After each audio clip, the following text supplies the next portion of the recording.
참을수록 당신이 진다. 관계의 균형이 무너지는 순간. 왜 나는 항상 참고 있는 걸까요? 분명히 내가 더 힘든데 왜 말은 못하는 걸까요? 그리고 이상하게 시간이 지날수록 이 관계는 점점 내가 불리해집니다. 처음에는 내가 좋아서 맞춰줬는데 어느 순간부터는 맞추는 게 의무처럼 느껴집니다. 처음에는 내가 배려하는 사람인 줄 알았는데 어느 순간부터는 내가 참는 사람이 된 것 같습니다. 그 경계가 언제 바뀌었는지조차 모르는 게 문제입니다. 우리는 보통 이렇게 생각합니다. 참으면 관계가 유지된다고 믿습니다. 불편해도 넘기고 한 번 더 맞추고 또 한 번 참습니다. 그 이유는 단순합니다. 관계를 잃고 싶지 않기 때문입니다. 그 사람이 떠날까봐, 혹은 분위기가 나빠질까봐, 혹은 내가 예민한 사람으로 보일까봐 참습니다. 그런데 이상하죠. 참을수록 관계가 좋아지는 게 아니라 오히려 더 힘들어집니다. 더 지쳐가고, 더 억울해지고, 더 외로워집니다. 왜 배려가 이런 결과를 낳는 걸까요? 왜 착하게 살수록 관계에서 손해를 보는 걸까요? 이 영상은 그 질문에 대한 답입니다. 오늘 이 영상을 클릭한 사람들은 아마 비슷한 상황에 있을 것입니다. 내가 더 많이 양보하는 관계가 있습니다. 내가 더 많이 걱정하는 관계가 있습니다. 내가 더 많이 맞춰주는 관계가 있습니다. 그리고 그 관계에서 유독 지칩니다. 애정이 없어서가 아닙니다. 오히려 애정이 있기 때문에 더 힘듭니다. 이 감정은 굉장히 복잡합니다. 그 사람이 싫은 것도 아니고 관계를 끊고 싶은 것도 아닙니다. 그냥 딱 하나, 이 불균형이 너무 힘든 것입니다. 오늘 저는 이 불균형이 왜 생기는지, 그리고 어떻게 바꿀 수 있는지를 이야기하겠습니다. 심리학적으로, 그리고 철학적으로 이 문제를 깊이 들여다보겠습니다. 단순한 위로가 아니라 구조를 이해하는 시간이 될 것입니다. 구조를 알아야 실제로 바뀌기 때문입니다. 참음은 어디서 시작될까요? 인간이 관계에서 자신의 감정을 억누르는 행동, 즉 참는 행동은 사실 매우 원시적인 생존 전략에서 출발합니다. 진화 심리학적으로 인간은 집단에서 배제되는 것을 죽음과 동일하게 처리했습니다. 고대에는 집단에서 쫓겨나는 것이 실제로 생존의 위협이었습니다. 그래서 인간의 뇌는 갈등을 일으키는 행동보다 갈등을 피하는 행동을 생존에 유리한 것으로 학습해왔습니다. 참는 것이 자연스럽게 느껴지는 이유가 바로 여기에 있습니다. 참는 것은 나쁜 습관이나 약점이 아니라 매우 오래된 생존 회로의 작동 방식입니다. 문제는 그 회로가 현대의 관계에서는 역효과를 낸다는 데에 있습니다. 고대의 집단과 현대의 관계는 구조적으로 완전히 다릅니다. 고대의 집단은 생존을 위해 반드시 속해야 하는 공동체였습니다. 현대의 관계는 선택적이며 상호적이어야 하고 대등함을 기반으로 합니다. 그러나 우리의 뇌는 여전히 고대의 회로로 현대의 관계를 처리합니다. 그래서 관계를 잃을 것 같은 두려움이 생기면 본능적으로 참는 쪽을 선택합니다. 이것이 참음의 첫 번째 심리적 뿌리입니다. 두 번째 뿌리는 유아기에 형성된 애착 패턴에 있습니다. 심리학자 존 볼비가 정립한 애착 이론에 따르면 인간은 어린 시절의 주 양육자와의 관계를 통해 관계의 기본 모델을 만들어냅니다. 그 모델이 성인이 된 이후에 모든 관계에 영향을 미칩니다. 어린 시절에 자신의 감정을 표현했을 때 양육자가 무시했거나 화를 냈거나 부정적으로 반응했던 경험이 있는 사람은 성인이 되어서도 감정 표현의 위험을 느낍니다. 이 위험감은 무의식적입니다. 의식적으로는 말해도 괜찮아라고 알고 있어도 감정이 올라오는 순간 억누르는 쪽을 선택합니다. 이것을 심리학에서는 불안 애착 또는 회피 애착이라고 부릅니다. 불안 애착을 가진 사람은 관계를 잃을까봐 자신을 지웁니다. 회피 애착을 가진 사람은 갈등 자체가 너무 불편해서 자신의 감정을 차단합니다. 두 경우 모두 결국 참는 행동으로 나타납니다. 방향은 다르지만 결과는 같습니다. 자신의 필요와 감정이 관계 안에서 사라집니다. 세 번째 뿌리는 우리가 받아온 사회적 교육에 있습니다. 우리는 어렸을 때부터 이렇게 배웠습니다. 참을 인자 셋이면 살인도 피한다. 어른이 되면 참을 줄 알아야 한다. 배려 있는 사람은 자신을 낮춘다. 이 가르침들은 공동체 안에서 살아가는 데 필요한 덕목이기도 합니다. 그런데 문제는 이 가르침들이 참음을 무조건적인 미덕으로 포장했다는 점입니다. 참는 것 자체가 좋은 것이라고 배웠습니다. 참지 않는 것은 이기적이고 미성숙하고 배려 없는 것이라고 배웠습니다. 그 결과 많은 사람들이 자신의 감정을 표현하는 것을 죄책감과 함께 경험합니다. 내가 너무 예민한 건가? 내가 너무 이기적인 건가? 나는 왜 이것도 못 참을까? 이 자기 검열이 결국 참음을 더욱 강화시킵니다. 내 감정이 틀렸다는 믿음이 그 감정을 더 깊이 묻게 만듭니다. 이것이 세 번째 뿌리입니다. 네 번째 뿌리는 행동경제학의 개념인 손실회피, 편향에서 찾을 수 있습니다. 노벨 경제학상을 받은 다니엘 카너먼의 연구에 따르면 인간은 같은 크기의 이득보다 손실을 약 2에서 2.5배 더 강렬하게 경험합니다. 관계에 이것을 적용해 봅시다. 갈등을 통해 얻을 수 있는 것보다 갈등으로 인해 잃을 것 같은 것이 훨씬 크게 느껴집니다.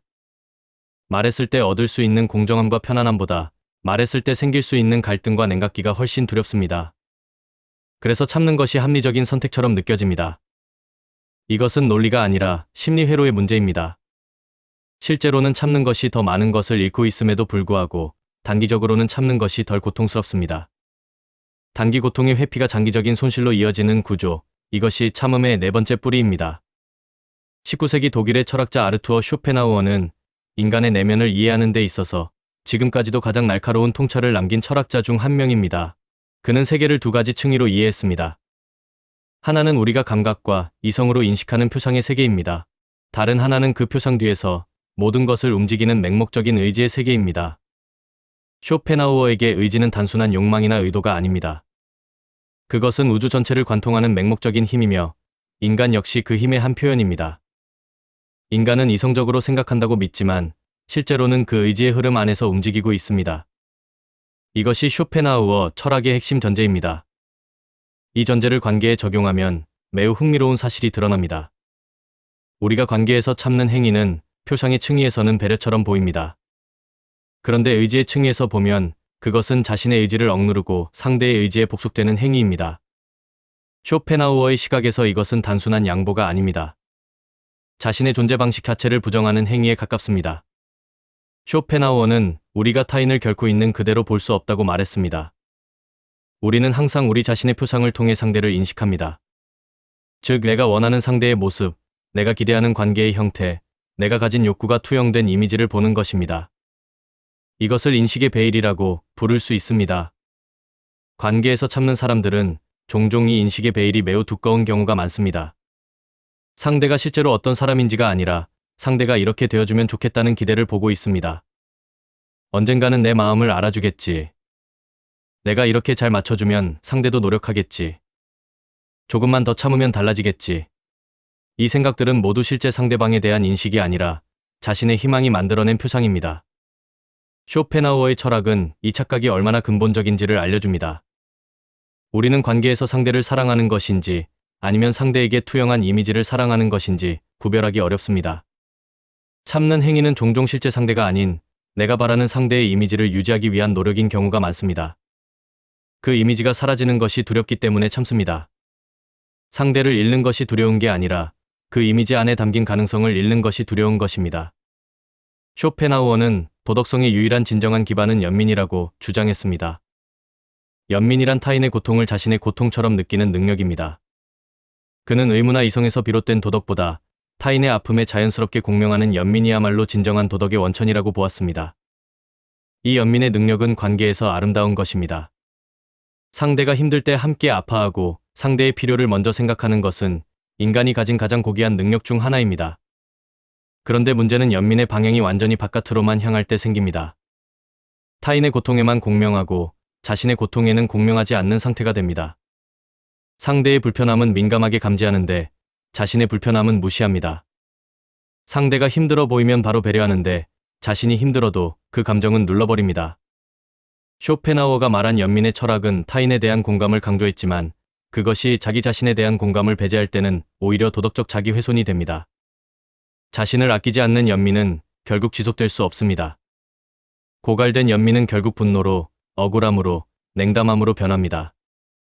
방향 없는 연민이 관계를 서서히 무너뜨립니다. 쇼펜하우어는 개체화의 원리라는 개념을 통해 흥미로운 관점을 제시합니다. 세상에 존재하는 모든 개체는 시간과 공간이라는 형식 안에서 서로 분리된 것처럼 보입니다. 그러나 쇼펜하우어에게 이 분리는 표상의 세계에서만 유효한 것입니다. 의지의 층위에서는 모든 것이 하나입니다. 이 관점은 왜 우리가 타인의 감정에 이렇게 강하게 영향을 받는지를 설명해 줍니다. 우리는 완전히 분리된 존재가 아니기 때문입니다. 그런데 관계에서 참는 사람들은 종종 이 개체와의 경계, 즉 나와 너의 경계를 지우는 방향으로 나아갑니다. 상대의 기분이 나의 기분이 되고 상대의 필요가 나의 필요가 됩니다. 이것은 연결이 아니라 융합입니다.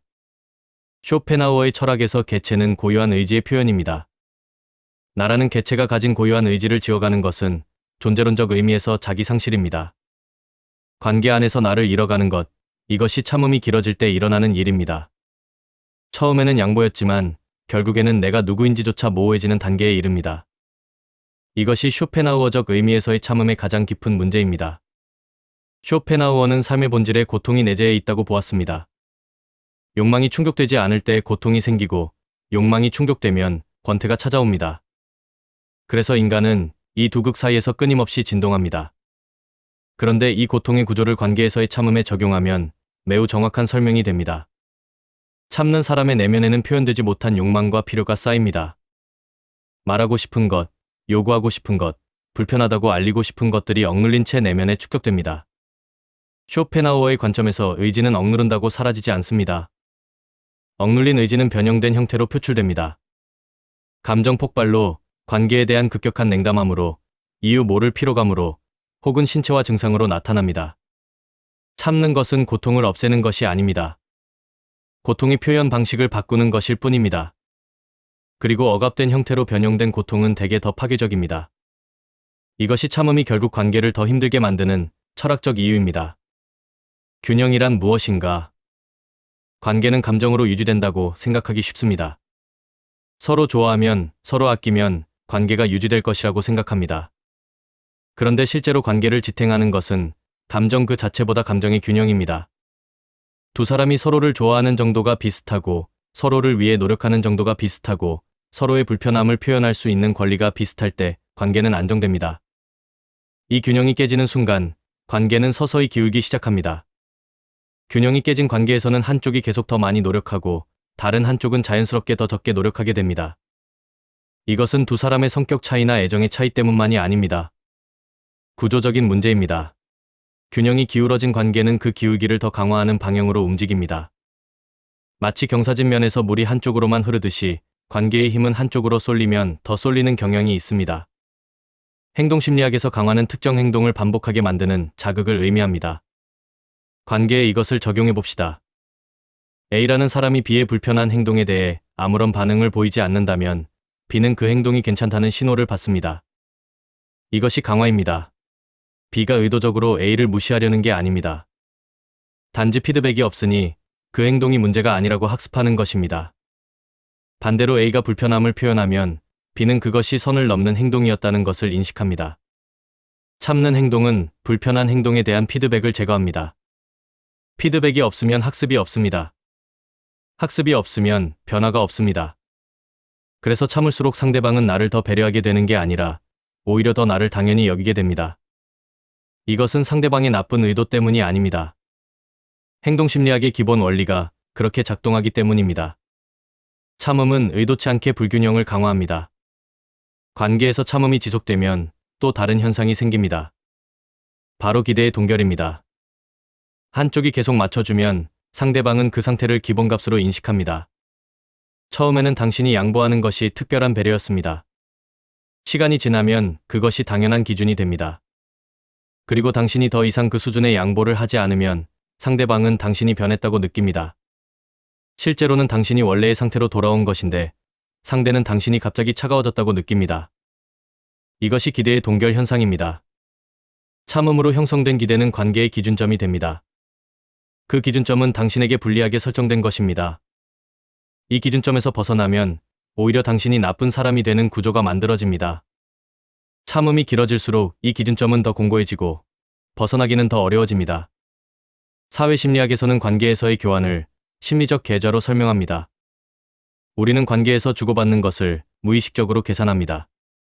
배려를 받으면 심리적 계좌에 플러스가 됩니다. 배려를 주면 심리적 계좌에서 마이너스가 됩니다. 이 계좌가 균형을 이룰 때 관계는 안정적으로 느껴집니다. 그런데 한쪽이 계속 주기만 하고 받지 못하면 심리적 계좌는 적자가 됩니다. 적자가 쌓이면 억울함이 생깁니다. 이 억울함은 갑자기 생기는 것이 아닙니다.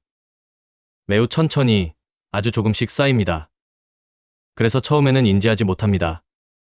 그러다가 어느 순간 아주 작은 일에도 크게 폭발하거나 아니면 아무 이유 없이 갑자기 관계가 싫어지는 느낌을 받습니다. 심리적 계좌가 한계에 다다른 것입니다. 이것은 참는 사람의 변덕이 아닙니다. 오랫동안 쌓인 불균형의 자연스러운 결과입니다.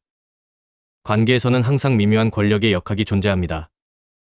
이것은 지배와 복종의 문제가 아닙니다. 누가 더 필요로 하는가, 누가 더 원하는가의 문제입니다. 관계에서 더 원하는 쪽이, 더 필요로 하는 쪽이 상대적으로 취약한 위치에 놓입니다. 이것을 관계 심리학에서는 최소 관심 원칙이라고 부릅니다. 관계에 덜 관심이 있는 쪽이 더 많은 관계 권력을 갖게 됩니다. 참는 행위는 바로 이 역학에 영향을 미칩니다. 내가 참는다는 것은 내가 더 원한다는 신호입니다. 내가 더 원하는 것이 분명해질수록 상대방은 덜 노력해도 관계가 유지된다는 것을 알게 됩니다. 의도하지 않아도 그렇게 됩니다. 이것이 참을수록 관계가 더 불리해지는 구체적인 메커니즘입니다. 참음은 배려가 아니라 주도권을 넘기는 행위입니다. 그리고 한번 넘어간 주도권은 쉽게 돌아오지 않습니다. 선이 없는 관계를 상상해 봅시다. 두 나라 사이에 경계가 없으면 어떤 일이 일어날까요?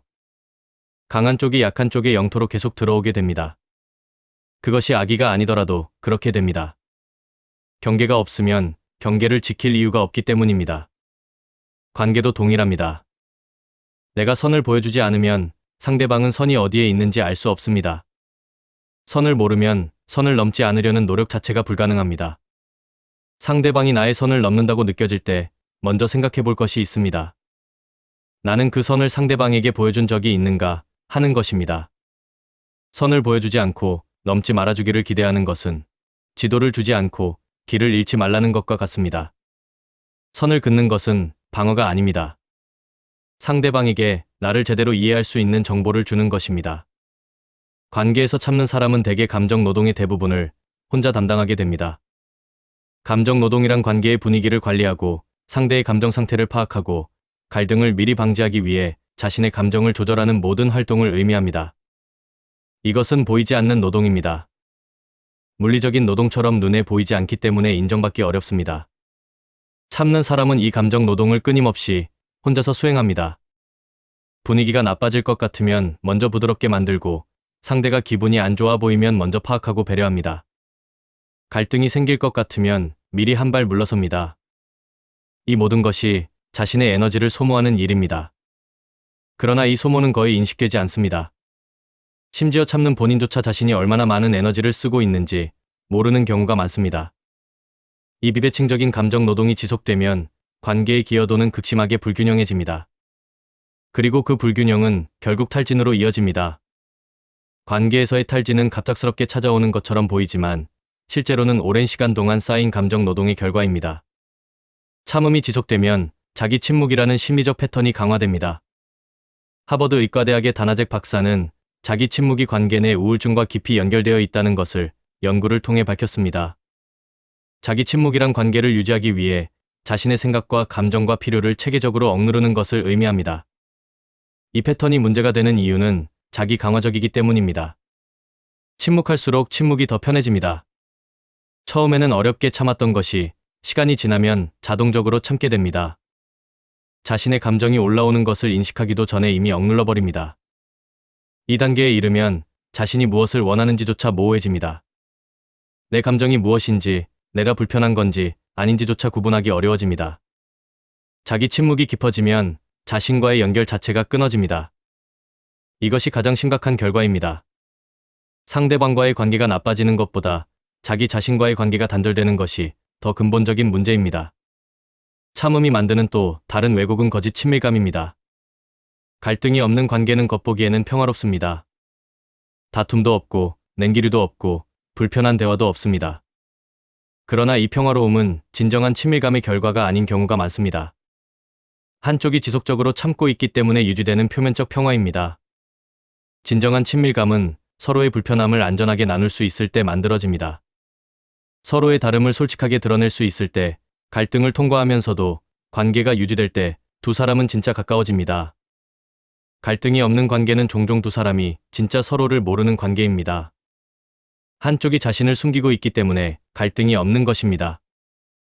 이런 관계에서는 한쪽만 상대방을 알고 다른 쪽은 포장된 상대방만을 알게 됩니다. 이것은 친밀감이 아닙니다. 한쪽만 알고 있는 일방적인 인식입니다. 참는 사람은 상대방을 알지만 상대방은 참는 사람을 모릅니다.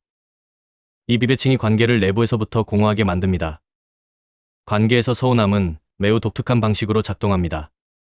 서운함은 터뜨리지 않으면 사라지는 것이 아닙니다. 층층이 쌓입니다. 그리고 한참 쌓인 뒤에 갑자기 작은 계기로 한꺼번에 터집니다. 상대방 입장에서는 이것이 매우 당혹스럽습니다. 작은 일로 상대방이 갑자기 크게 화를 내거나 차가워지는 것처럼 보이기 때문입니다. 그래서 상대는 왜 갑자기 이래? 라고 반응합니다. 참은 사람 입장에서는 갑자기가 아닙니다. 오랫동안 쌓인 것이 마침내 넘친 것입니다. 그러나 그 과정이 상대방에게는 보이지 않았기 때문에 상대는 참은 사람의 반응을 이해하지 못합니다.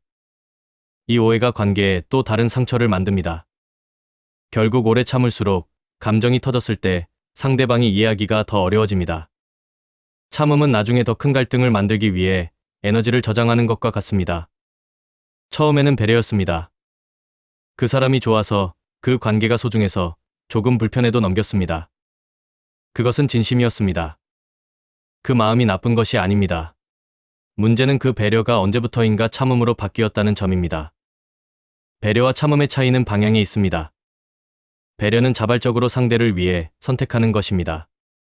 참음은 자신의 불편함을 억누르면서 하는 것입니다. 배려를 할 때는 에너지가 소모되어도 보람이 있습니다. 참음을 할 때는 에너지가 소모되고 억울함이 남습니다. 그 차이를 느꼈을 때 이미 배려에서 참음으로 넘어온 것입니다. 그 순간을 인식하는 것이 중요합니다. 인식해야 변화가 시작될 수 있습니다. 왜 나만 이렇게 힘들까? 가끔 이런 생각을 합니다. 왜 저 사람은 저렇게 편해 보일까? 왜 나만 이렇게 힘든 걸까? 이 감정은 매우 자연스러운 것입니다. 그리고 이 감정이 생긴다면 그것은 관계의 불균형을 내면이 신호로 보내는 것입니다. 그 감정을 무시하지 마십시오. 그 감정을 내가 너무 예민한 거야로 처리하지 마십시오. 그 감정은 틀리지 않았습니다. 관계에서 한쪽만 지칠 때 그 지침은 균형이 깨졌다는 명확한 증거입니다. 서울대학교 심리학과의 연구에서도 관계 내 불균형이 지속될 때 더 많이 기여하는 쪽이 더 높은 심리적 탈진과 낮은 관계 만족도를 경험한다는 것이 확인되었습니다. 당신이 힘든 것은 당신이 약해서가 아닙니다. 불균형한 구조 안에 있기 때문입니다. 구조가 문제일 때 개인의 감정을 탓하는 것은 정확하지 않습니다. 말하지 않아도 알아줬으면 하는 마음. 이런 마음도 있습니다. 내가 직접 말하지 않아도 상대방이 알아줬으면.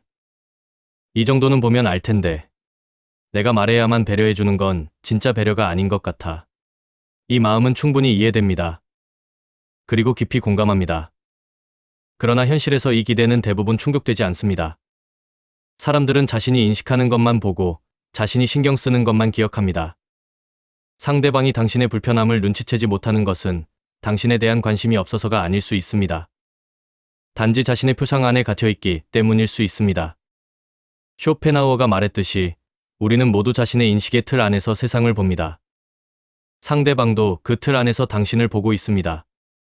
그 틀이 당신의 불편함을 포착하지 못하고 있을 뿐입니다. 말하지 않아도 알아주기를 기대하는 것은 아름다운 마음입니다. 그러나 그 기대가 충족되지 않을 때 고통을 만드는 것도 사실입니다. 말하는 것, 그것이 현실에서 유일하게 작동하는 방법입니다. 말을 했는데도 달라지지 않았을 때 여기서 더 어려운 상황이 있습니다. 이미 말을 한 적이 있는데 달라지지 않은 경우입니다. 한 번 말했습니다. 이건 나한테 좀 불편해. 그런데 잠깐 달라지다가 다시 원래대로 돌아갔습니다. 이 경험이 있으면 다음에 다시 말하는 것이 더 어려워집니다. 말해봤자 소용없다는 생각이 생기기 때문입니다. 그리고 다시 참는 쪽을 선택합니다. 이 상황을 생각할 때 중요한 구분이 필요합니다. 한 번 말하고 달라지지 않은 것은 상대방이 내 말을 무시한 것일 수도 있습니다. 그러나 한 번 말하고 달라지기를 기대하는 것이 현실적이지 않은 경우도 많습니다. 습관과 패턴은 한 번의 대화로 바뀌지 않습니다. 중요한 것은 일관성입니다. 한 번 말하고 기다리는 것이 아니라 불편함이 생길 때마다 꾸준히 표현하는 것이 필요합니다. 그 꾸준함이 없으면 상대방은 당신의 불편함이 일시적인 것이라고 인식할 수 있습니다. 참는 사람이 더 착한 사람이 아닙니다. 이것만큼은 분명히 해두고 싶습니다. 참는 것이 착한 것이 아닙니다. 참는 것이 성숙한 것이 아닙니다. 참는 것이 배려 있는 것이 아닙니다. 물론 상황에 따라 참는 것이 맞을 때도 있습니다. 모든 불편함을 즉각적으로 표현하는 것이 항상 옳은 것도 아닙니다. 그러나 관계적 불편함, 내가 지속적으로 힘들고 관계의 균형이 깨지고 있는 불편함을 참는 것은 미덕이 아닙니다. 그것은 자신을 소홀히 하는 것입니다. 더 나아가 상대방에게도 진실한 관계를 차단하는 것입니다. 당신이 참으면 상대방은 당신이 괜찮은 줄 압니다. 당신이 실제로 어떤 경험을 하고 있는지 알 수 없습니다. 그것은 상대방과 진짜 연결되는 것을 막습니다. 참음은 관계를 지키는 것이 아니라 진짜 관계의 가능성을 차단하는 것입니다. 선을 긋는다고 하면 많은 사람들이 부정적인 이미지를 떠올립니다. 싸우는 것, 차갑게 선언하는 것, 관계를 끊으려는 것처럼 느껴집니다. 그래서 선을 긋는 것 자체에 저항감이 생깁니다. 그러나 선 긋기의 본질은 전혀 다릅니다. 선을 긋는다는 것은 내가 어디에 있는지를 상대방에게 알리는 것입니다. 내가 무엇을 불편하게 느끼는지, 무엇이 나에게 힘든지를 명확하게 전달하는 것입니다. 이것은 공격이 아닙니다. 정보입니다. 상대방에게 나라는 사람을 제대로 알 수 있는 기회를 주는 것입니다. 선이 없으면 상대방은 나를 제대로 배려할 수 없습니다. 어디를 조심해야 하는지, 어디가 중요한지 알 수 없기 때문입니다. 선은 벽이 아닙니다. 나를 설명하는 지도입니다. 심리학에서 경계 설정은 건강한 관계의 필수 요소로 간주됩니다. 경계는 내가 어떤 행동을 수용할 수 있고 어떤 것은 수용하기 어려운지를 나타내는 개인적인 기준입니다. 이 경계는 상대방을 통제하려는 것이 아닙니다. 나 자신을 보호하기 위한 것입니다. 그리고 중요한 것은 경계를 설정한다는 것이 상대방에 대한 신뢰와 존중을 전제로 한다는 점입니다. 상대방이 내 경계를 알았을 때 그것을 존중해 줄 것이라고 믿기 때문에 말하는 것입니다. 경계를 말하지 않는 것은 오히려 상대방을 신뢰하지 않는 것일 수 있습니다. 말해봤자 안 들을 거야 라는 전제가 깔려 있는 것이기 때문입니다. 건강한 관계에서 경계 설정은 관계를 약화시키지 않습니다. 오히려 서로를 더 명확하게 이해하게 해주고 관계를 더 견고하게 만듭니다. 연구에 따르면 자신의 경계를 건강하게 표현하는 사람들은 관계 만족도가 더 높고 관계에서의 갈등을 더 건설적으로 해결하는 것으로 나타났습니다. 쇼펜하우어 철학에서 의지는 본질적으로 긍정적인 것입니다. 그것은 생명의 힘이고 존재의 근원적인 에너지입니다. 그는 인간이 고통에서 벗어나는 길 중 하나로 의지를 올바르게 인식하고 그 방향을 조율하는 것을 이야기했습니다. 관계에서 자신의 선을 긋는 행위는 쇼펜하우어적 의미에서 자신의 의지를 올바르게 긍정하는 것입니다. 내 의지가 억압받을 때 그것에 저항하는 것은 단순한 자기주장이 아닙니다. 그것은 자신의 존재를 보존하는 행위입니다. 쇼펜하우어는 인식이 의지를 초월하는 순간에 진정한 자유가 있다고 보았습니다. 즉, 두려움과 습관이라는 맹목적인 의지의 흐름을 인식하고 그 흐름에서 한 발짝 물러나 선택할 수 있을 때 진정한 자유가 시작됩니다. 참는 것이 습관이 된 사람에게 선을 긋는 연습은 바로 이 철학적 자유를 실천하는 것입니다. 두려움이라는 맹목적인 힘에 끌려가는 것이 아니라 그것을 인식하고 다르게 선택하는 것입니다. 이것이 진정한 의미에서의 성장입니다. 자기 존중이 높은 사람이 타인을 더 잘 존중합니다. 이것은 직관과 반대인 것처럼 들릴 수 있습니다. 자신을 낮추는 사람이 더 타인을 위한다고 생각하기 쉽습니다. 그러나 실제로는 반대입니다. 자기 존중이 낮아 자신을 소모하는 방식으로 배려하는 사람은 결국 고갈되어 진정한 배려를 할 수 없게 됩니다. 자기 존중이 있는 사람은 자신의 에너지를 관리하면서 지속적으로 타인에게 건강한 방식으로 기여할 수 있습니다. 또한 자기 자신을 존중하는 사람은 타인에게도 진정한 의미의 존중을 요구합니다. 그 요구가 상대방에게 더 나은 관계의 가능성을 열어줍니다. 자기를 희생해가며 맞추는 배려는 장기적으로 관계를 질식시킵니다. 자신을 존중하면서 서로를 배려하는 관계만이 오래 지속될 수 있습니다. 선을 긋는 것은 자기 존중의 실천입니다. 그리고 자기 존중은 더 나은 관계를 위한 기반입니다. 선 긋기가 관계를 끝낼까봐 두려울 때 많은 사람들이 선을 긋지 못하는 가장 큰 이유 중 하나는 이것입니다. 선을 그으면 관계가 끝날 것 같은 두려움입니다. 내가 이걸 말하면 상대방이 떠날 것 같아. 이 두려움은 충분히 현실적으로 느껴집니다. 그러나 여기서 냉정하게 생각해 볼 것이 있습니다. 내가 선을 그었을 때 상대방이 떠난다면 그 관계는 이미 매우 불안정한 토대 위에 있었다는 것입니다. 내가 참는 동안에만 유지되는 관계는 관계가 아니라 거래에 가깝습니다. 내가 자신을 지웠을 때만 존재하는 관계는 진정한 나를 담을 수 없는 관계입니다. 물론 그 사람을 잃는 것이 두렵고 아픈 것은 사실입니다. 그 감정을 부정하는 것이 아닙니다. 다만 선을 긋는 것이 관계를 끝내는 것이 아니라 관계의 진짜 모습을 확인하는 것이라는 점을 알아야 합니다. 선을 그어도 유지되는 관계가 진짜 관계입니다. 그 진짜 관계를 확인하는 데에 선 긋기가 필요합니다. 선을 긋는 것, 즉 불편함을 표현하는 것에는 기술이 필요합니다. 단순히 화를 내거나 억울함을 쏟아내는 것은 선 긋기가 아닙니다.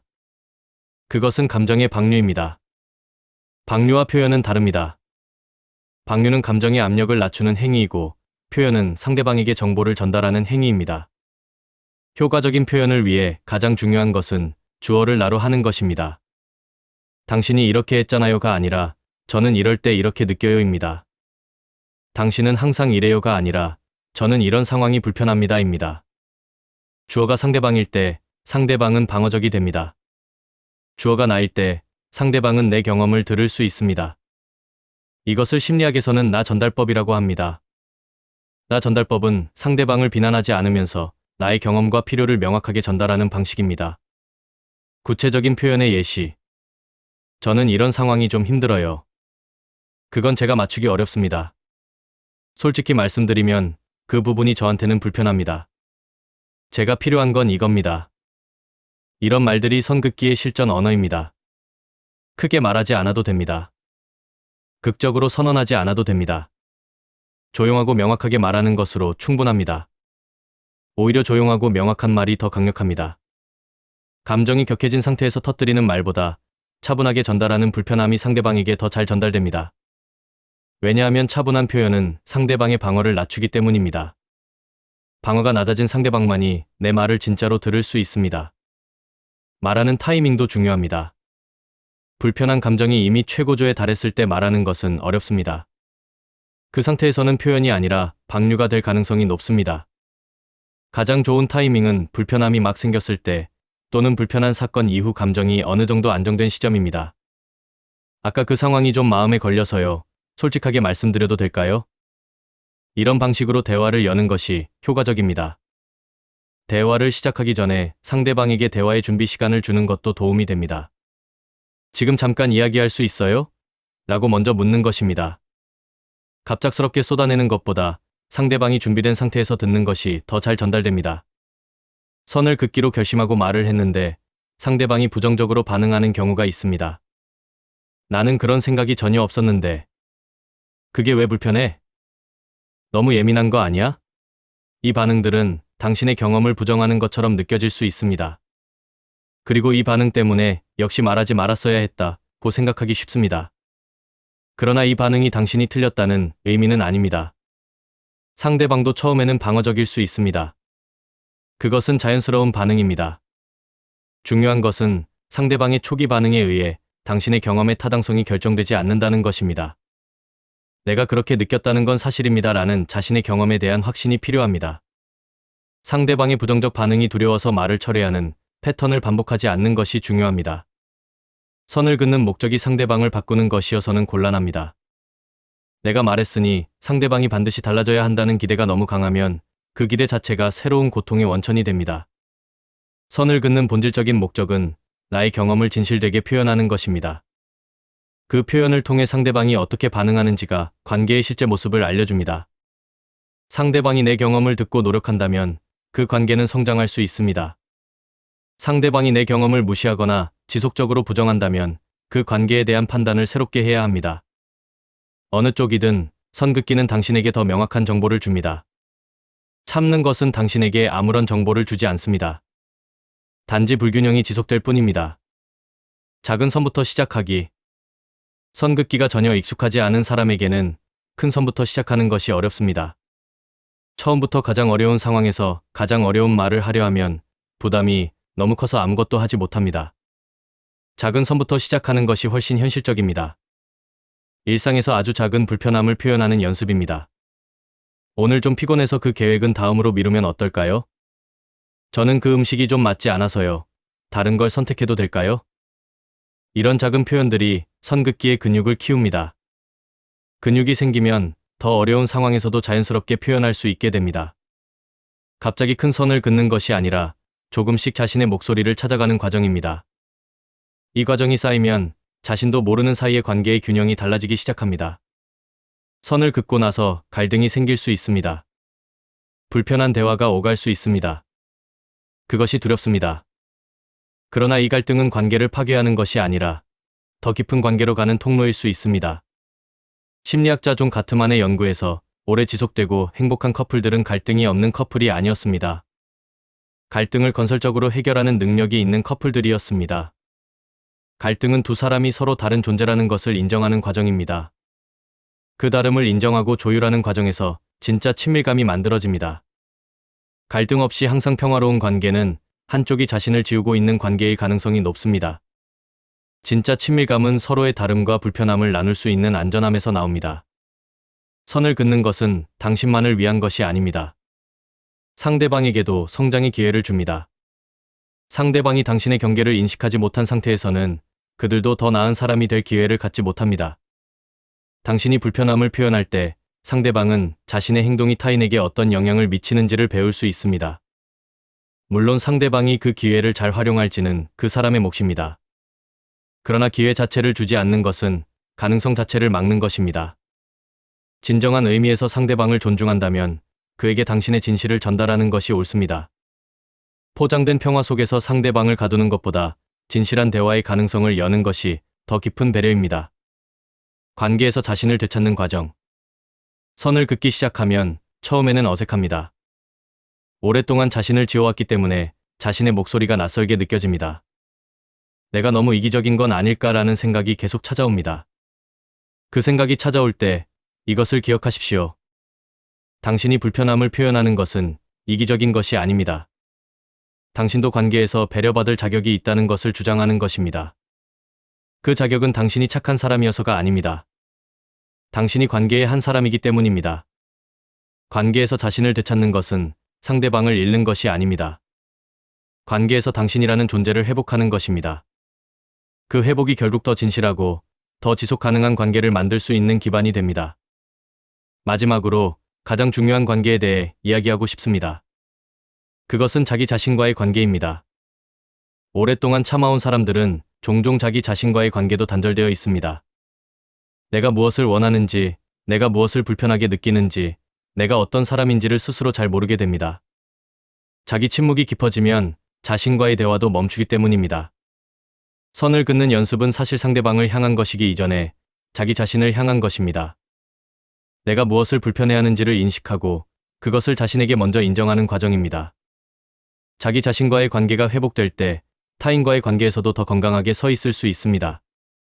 뿌리가 깊은 나무가 폭풍에도 흔들리지 않듯이 자기 자신과의 연결이 강할 때 관계의 어려움 앞에서도 자신을 잃지 않습니다. 쇼펜하우어는 삶에서 고통을 피하는 것이 불가능하다고 보았습니다. 고통은 삶의 구조 안에 내재되어 있기 때문입니다. 그의 철학에서 가능한 것은 고통을 피하는 것이 아니라 고통을 어떻게 인식하고 어떻게 다루는가에 있습니다. 이것을 관계에 적용하면 매우 중요한 통찰이 됩니다. 참는 것은 갈등의 고통을 피하려는 시도입니다. 그러나 참음은 그 고통을 없애는 것이 아니라 다른 형태의 고통으로 변형하는 것입니다. 갈등의 고통 대신 억울함과 탈진과 자기 상실의 고통이 찾아옵니다. 쇼펜하우어의 시각에서 더 현명한 길은 갈등의 고통을 직면하는 것입니다. 갈등의 고통은 일시적이고 구체적입니다. 그러나 참음으로 인한 고통은 만성적이고 깊습니다. 일시적인 불편함을 직면하는 것이 만성적인 고통을 선택하는 것보다 훨씬 낫습니다. 쇼펜하우어 철학에서 인식은 특별한 위치를 가집니다. 맹목적인 의지의 흐름에서 벗어날 수 있는 유일한 계기가 바로 명확한 인식이기 때문입니다. 의지는 우리를 두려움으로, 습관으로, 무의식적인 패턴으로 이끌어갑니다. 그러나 인식이 깨어나면 그 흐름을 한 발짝 물러서서 볼 수 있습니다. 관계에서 참음의 패턴도 마찬가지입니다. 내가 왜 참는지, 그 두려움이 무엇인지, 그 패턴이 어떤 결과를 만들고 있는지를 명확하게 인식하는 것이 변화의 시작입니다. 인식이 없으면 반복됩니다. 인식이 있어야 다르게 선택할 수 있습니다. 이 영상을 통해 자신의 패턴을 인식하게 되었다면 그것이 이미 변화의 첫 번째 단계입니다. 인식은 작은 것처럼 보이지만 모든 변화는 인식에서 시작됩니다. 쇼펜하우어는 맹목적인 의지에 끌려가는 삶이 아니라 의지를 인식하고 그것을 다루는 삶을 이야기했습니다. 관계에서 두려움에 끌려가며 참는 것은 맹목적인 의지의 지배 안에 있는 것입니다. 관계의 균형을 되찾기 위해 자신의 불편함을 표현하는 것은 의지를 인식하고 다르게 행사하는 것입니다. 이것이 쇼펜하우어적 의미에서의 진정한 자유입니다. 자유는 하고 싶은 것을 다 하는 것이 아닙니다. 두려움과 습관에 끌려가지 않고 인식을 통해 선택하는 것이 진정한 자유입니다. 관계에서 자신의 목소리를 찾는 것은 바로 이 자유를 실천하는 것입니다. 쇼펜하우어가 말한 연민의 철학을 마지막으로 다시 가져오겠습니다. 그는 타인의 고통에 공명하는 연민이 도덕성의 기반이라고 했습니다. 그런데 이 연민이 완성되려면 타인을 향한 연민만큼 자기 자신을 향한 연민도 필요합니다. 자기 자신의 고통에도 공명할 수 있어야 합니다. 내가 힘들다는 것을 인정하는 것, 내가 불편하다는 것을 무시하지 않는 것, 내가 지쳐간다는 신호를 듣는 것, 이것이 자기 자신을 향한 연민입니다. 자기 자신에 대한 연민이 있을 때 자신을 소모하지 않는 방식으로 타인을 배려할 수 있습니다. 자기 연민은 이기적인 것이 아닙니다. 지속 가능한 배려의 토대입니다. 자기 자신을 아끼는 사람만이 진정으로 타인을 오래 아낄 수 있습니다. 연인 관계에서 참음은 특히 강렬한 방식으로 작동합니다. 사랑의 감정이 더해지면 상대를 잃을 것 같은 두려움이 더 강렬해집니다. 그래서 더 많이 참게 됩니다. 연인 관계에서 흔히 일어나는 패턴이 있습니다. 초기에는 두 사람이 모두 노력합니다. 서로를 알아가고 서로에게 잘 보이려 하고 서로의 불편함을 배려합니다. 시간이 지나면서 관계가 안정되기 시작하면 노력의 수준이 점차 줄어드는 경향이 있습니다. 이것은 자연스러운 현상입니다. 그런데 이 과정에서 한쪽은 줄이지 않고 다른 쪽만 줄이기 시작하면 불균형이 생깁니다. 그 불균형을 참음으로 메우는 쪽이 시간이 지날수록 더 힘들어집니다. 연인 관계에서 선을 긋는 것이 특히 어려운 이유는 사랑받기 위해서는 상대방을 기쁘게 해야 한다는 믿음이 있기 때문입니다. 그러나 진정한 사랑은 상대방이 자신을 지울 때가 아니라 상대방이 자신을 유지할 때 더 깊어질 수 있습니다. 상대방의 진짜 모습을 사랑하는 것이 진정한 사랑이기 때문입니다. 가족 관계에서의 참음은 또 다른 복잡성을 가집니다. 가족은 선택할 수 없는 관계입니다.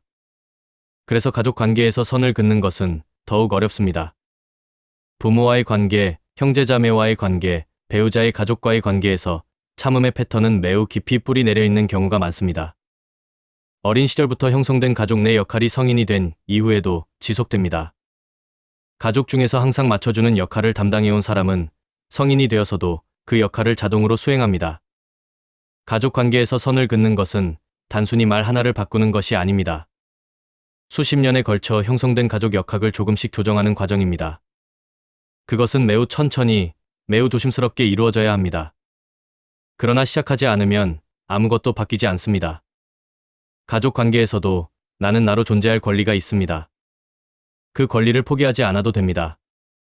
직장 관계에서의 참음은 생계와 연결되기 때문에 더욱 복잡합니다. 상사의 무리한 요구에 참고, 동료의 불합리한 행동에 참고, 부당한 상황에도 참습니다. 그 이유는 명확합니다. 말했다가 불이익이 생길 수 있다는 두려움입니다. 직장에서의 참음에 대해서는 현실적인 판단이 필요합니다. 모든 상황에서 선을 긋는 것이 가능하지 않을 수도 있습니다. 그러나 자신이 감당할 수 있는 범위 안에서 최소한의 선은 긋는 것이 중요합니다. 이 업무는 제 역할 범위를 벗어나는 것 같습니다. 그 방식은 제가 수행하기 어렵습니다. 이런 표현들이 직장에서 활용 가능한 선 긋기의 언어입니다. 직장에서도 자신을 지나치게 소모하면 업무 성과도 결국 떨어집니다. 자신을 관리하는 것이 장기적으로는 직장에서도 더 나은 결과를 만듭니다. 우정에서의 참음은 종종 가장 인식하기 어렵습니다. 우정은 의무가 없는 관계이기 때문에 불편함을 표현하면 관계 자체를 위협하는 것처럼 느껴집니다. 그래서 친구 관계에서 특히 많이 참게 됩니다. 항상 상대방의 시간에 맞추고, 항상 상대방이 원하는 곳에 가고, 항상 상대방의 이야기를 들어주면서 자신의 이야기는 하지 못합니다. 이것이 오래 지속되면 그 우정은 한쪽만 주는 관계가 됩니다. 진정한 우정은 서로의 불편함도 나눌 수 있을 때 만들어집니다.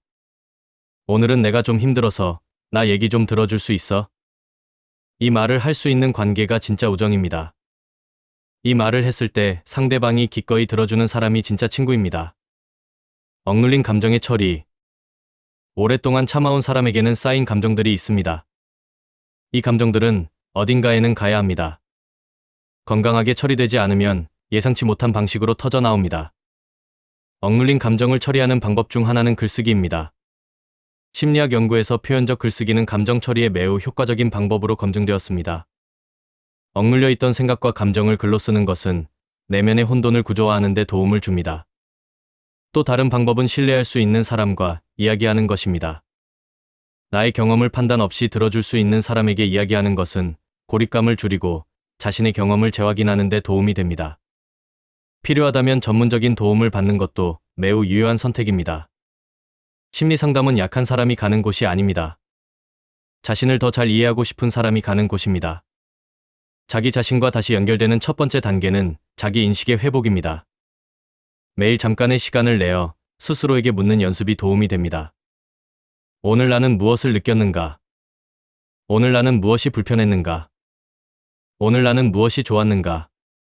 이 질문들은 단순해 보이지만 오랫동안 자기 침묵이 지속된 사람에게는 쉽지 않습니다. 처음에는 대답이 잘 안 나올 수도 있습니다. 감정이 무엇인지 잘 모르겠다는 느낌이 들 수 있습니다.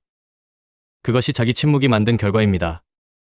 그럼에도 불구하고 계속 묻는 연습을 해야 합니다. 꾸준히 묻다 보면 조금씩 대답이 생겨나기 시작합니다. 자기 인식은 연습으로 강화됩니다. 근육처럼 쓸수록 강해집니다. 심리학에서 외상 후 성장이라는 개념이 있습니다. 힘든 경험 이후에 오히려 더 깊은 성장이 일어나는 현상입니다. 오랫동안 참아온 경험, 관계에서 자신을 잃었던 경험, 이것들이 단순한 상처로 끝나지 않을 수 있습니다. 그 경험을 통해 자신이 얼마나 소중한 존재인지를 배울 수 있습니다.